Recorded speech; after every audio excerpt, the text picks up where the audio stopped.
অবশেষে সেই শুভ দিনে শুভ মুহূর্তটুকু চলেই এলো। গোটা একটা বছর এই দিনটিরই অপেক্ষায় ছিলাম আমরা। ফাইনালি আজকেই সেই দিনটা, ভাবতেই পারছি না একটা বছর কিভাবে কাটিয়ে ফেললাম। সুখ দুঃখ মিশিয়েই তোমাদের দাদাভাইয়ের সাথে কিন্তু একটা বছর কাটিয়ে ফেললাম। তোমরা সবাই আমাদের আশীর্বাদ করো যেন সারাটা জীবন আমরা এইভাবেই হাসি ঠাট্টা করেই কাটিয়ে ফেলতে পারি। জানি বাবা জানি অনেকদিনই লেট হয়ে গেছে ব্লগটা পোস্ট করতে, তবে আর তোমাদেরকে বেশিক্ষণ ওয়েট করাবো না, চলো প্রথম থেকেই শুরু করি। হ্যালো এভরিওয়ান, আমি সোমালি, আবার একটা নতুন ব্লগে তোমাদের সকলকে ওয়েলকাম। আগের দিনকার পার্ট 1-এ তো তোমরা আশা করি সকাল থেকে দুপুর পর্যন্ত ব্লগটা দেখে নিয়েছো, আর যারা যারা দেখোনি এখনই গিয়ে কিন্তু দেখে আজকে তোমাদের সাথে শেয়ার করছি আমার অ্যানিভার্সারির ব্লগের পার্ট 2। তো আগের ব্লগে তো দেখে নিয়েছো, দুপুরের খাওয়া দাওয়া করেই কিন্তু মেকআপে বসে পড়েছিলাম। তো দেখতেই পাচ্ছ আমার বেস মেকআপ কিন্তু মোটামুটি কমপ্লিট হয়ে এসেছে। আর আজকের আমার মেকআপ আর্টিস্ট ছিল লিজাদি। লিজাদির সাথে কিন্তু আমার আগে থেকেই পরিচয় ছিল, কারণ এর আগেও আমি একবার শুট করেছিলাম। তখনই কিন্তু লিজাদির কাজ আমার ভীষণ পছন্দ হয়েছে, আর লিজাদির বাড়িও কিন্তু আমাদের বেথুয়া ডহরিতে, তো সেই জন্যই আরো কোনো প্রবলেম হয়নি। আর এখন দেখতেই পাচ্ছ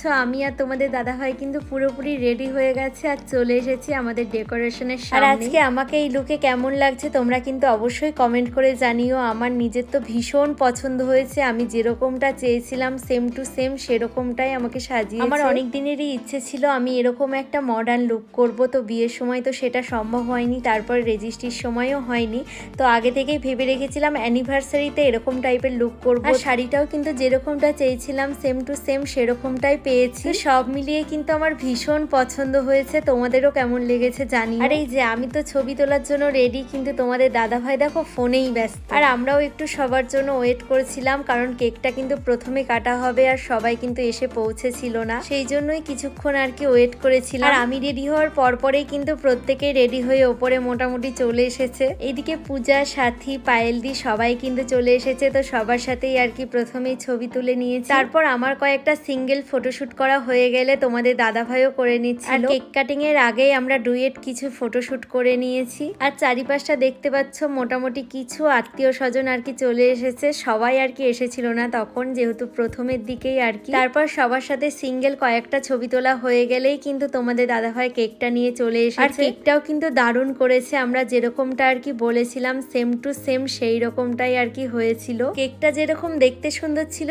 ঠিক সেই রকমই কিন্তু খেতেও ভালো ছিল। আর এইদিকে তোমাদের দাদাভাইয়ের কেক ডেকোরেট করতে করতে কিন্তু আমার মামিরাও চলে এসেছে। তো সবার সাথেই আর কি ফোনের ক্যামেরাতেই কয়েকটা প্রথমে ছবি তুলে নিয়েছি, তারপরেই কিন্তু এখন শুরু হয়ে গেছে ক্যামেরায় ছবি তোলা। প্রথমেই কিন্তু দুই মায়ের সাথে তুলেছি, তারপরে দুই মা বাবাদের সাথে ছবি তোলা হয়ে গেলে এখন মামিদের সাথেও ছবি তুলে নিয়েছি। আর মোটামুটি কিন্তু ওখানে যারা যারা ছিল সবার সাথেই ছবি তুলেছি, প্রত্যেকের ভিডিও ক্লিপ নেওয়া সম্ভব হয়নি। সবার সাথে ছবি তোলা হয়ে গেলে এখন ভাবলাম কেকটা কেটে নেওয়া যায়। চারিপাশটা দেখে বুঝতে পারছো অনেক আত্মীয় স্বজনই মোটামুটি চলে এসেছে, তো সেই কারণেই আর কি আমরা লেট করিনি। সেই দিনটা নিজেকে সত্যি ভীষণ স্পেশাল মনে হচ্ছিল, চারিদিক থেকে এত ছবি ভিডিও। বিয়ের সময় যেরকমটা মনে হয়েছিল সেই দিনও কিন্তু সেই রকমই আর কি মনে হচ্ছিল। আর এই ভিডিও চক্করে যে একটা কেককে কতবার কাটতে হয়েছে বলার কোনো ভাষা নেই। আর তোমাদেরকে যার কথা না বললেই না, সেই সকাল থেকে শুরু করে রাত পর্যন্ত কন্টিনিউ আমার ভিডিও করে দিয়েছে, ঠিক যেরকম আমার বিয়ের সময় করেছিল। প্রত্যেকটা দিন বিয়ের মধ্যে প্রত্যেকটা সময় আমার ভিডিও করে গেছে, আর ওর ভিডিওর জন্যই আমার এত সুন্দর সুন্দর ভিডিও তোমরা দেখতে পাচ্ছ। সেটা কে তোমরা কি কেউ গেস করতে পারছো? চলো তোমাদেরকে বলেই ফেলি, সেটা হচ্ছে আমার ভাই, যে ক্যামেরার সামনে না ক্যামেরার পেছনের মানুষ। ও এই সুন্দর সুন্দর ভিডিও ক্লিপগুলো করে দিয়েছে বলেই কিন্তু আজকে তোমরা এত সুন্দর সুন্দর ভিডিও দেখতে পাচ্ছ।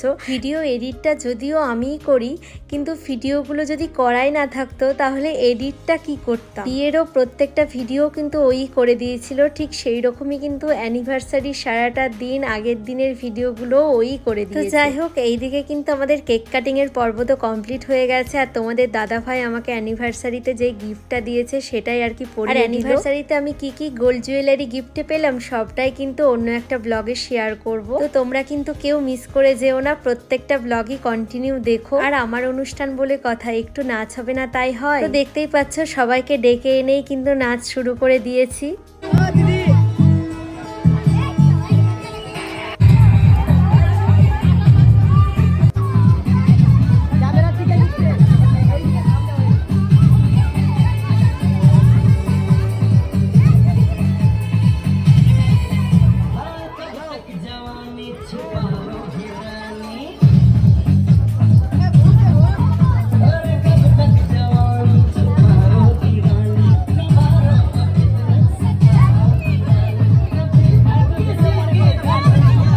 সবাই মিলে কিন্তু সেদিন দারুণ মজা করেছি। আর এইদিকে দেখতেই পাচ্ছ মাকে নিয়েই কিন্তু নাচ শুরু করে দিয়েছি। আর মাও কিন্তু নাচতে আনন্দ করতে ভীষণ পছন্দ করে। আর এরপরেই আসে সেই স্পেশাল মুহূর্ত। তোমাদের দাদাভাই কিন্তু নাচটা একদমই পছন্দ করে না। হ্যাঁ, আমি করি সেটা পছন্দ করে, কিন্তু ও করবে সেটা কিন্তু একদমই পছন্দ করে না। শুধুমাত্র আমি পছন্দ করি আর আমার ইচ্ছের কারণেই কিন্তু ও আজকে আমার সাথে নাচটা করেছে। ও যে এইটুকু চেষ্টা করেছে আর আমার সাথে সাথ মিলিয়েছে, এটাতেই কিন্তু আমি ভীষণ খুশি। শুধুমাত্র এইটুকুই বলবো, ওর মতো মানুষকে আমি জীবনসঙ্গী হিসেবে পেয়ে ভীষণ লাকি ফিল করি। নাচের ভিডিওগুলো কপিরাইটের কারণে পুরোপুরি দিতে পারছি না, তবে আমার প্রোফাইলেই পোস্ট করা আছে, তোমরা চাইলে গিয়ে দেখে আসতে পারো। আমাদের সাথে সাথে কিন্তু আমাদের বাড়ির প্রত্যেকটা মানুষই ভীষণ খুশি ছিল। আর আজকের এই শুভ দিনে শুভ মুহূর্তে তোমাদের প্রত্যেকের কাছ থেকে আমি চাই অনেক অনেক আশীর্বাদ আর ভালোবাসা। তোমরা এভাবেই পাশে থেকো আর আশীর্বাদ করো সারাটা জীবন যেন আমরা হাসি খুশি ভাবেই কাটিয়ে দিতে পারি। আর আজকে গোটা একটা বছর পর আবার কিন্তু মালা বদল, তার সাথে সিঁদুরদান সবটাই কিন্তু রেখেছি। ভাবলেই অবাক লাগে, গোটা একটা বছর পার করে ফেললাম বিবাহিত জীবনে। যেই সব প্রোগ্রামগুলো করব ভেবেছিলাম মোটামুটি সবকিছুই কমপ্লিট হয়ে গেছে। তারপরে মা বাবার সাথে আবার কয়েকটা ছবি তুলে নিলাম। আর হঠাৎ করেই মনে পড়লো তোমাদের দাদাভাই কিন্তু আমার জন্য গোলাপ এনেছিল, সেটাই আর কি ওর দিতে মনে ছিল না। তো তারপর আবার হাতে গোলাপ নিয়ে কয়েকটা ছবি ভিডিও আমরা তুলে নিলাম। তো সবকিছু কমপ্লিট করে কিন্তু আমি লাইভে এসেছিলাম, তোমরা হয়তো অনেকেই দেখেছো। আর এখন দেখতেই পাচ্ছ তোমাদের দাদাভাইয়ের সব বন্ধুরা চলে এসেছে। আর সবাই যখন একসাথে আছি নাচ করব না এটা তো হয় না, তো সবাই মিলে কিন্তু চুটিয়ে নাচ করেছি।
রাত 11টা পর্যন্ত কিন্তু প্রচুর এনজয় করেছি আমরা। তো অনেকটাই যেহেতু রাত হয়ে যাচ্ছিল, তারপরেই খেতে বসে পড়েছি। ভাবলেই অবাক লাগছে, এই দিনটার অপেক্ষায় কিন্তু এতগুলো দিন ছিলাম, আর এই দিনটা কিভাবে পার করে ফেললাম কিছুই বুঝে উঠতে পারলাম না। আর এই যে খাওয়ার টেবিলে বসে পড়েছি, আমি, পিয়ালি, পূজা, পায়েলদি, আমার ভাই, সাথী। তো আমরা 6 জন আর কি এক টেবিলেই বসেছিলাম। দারুণ হয়েছে রান্না, সেই স্বাদ। আর কি কি বলতে পারিস ফুড ব্লগিং এ বল? অনেক জোস জুসি মাংসটা। সত্যি ভালো। ভালো মিষ্টি মিষ্টি ভালো খায়। নিজের বাড়ি বলে বলছি।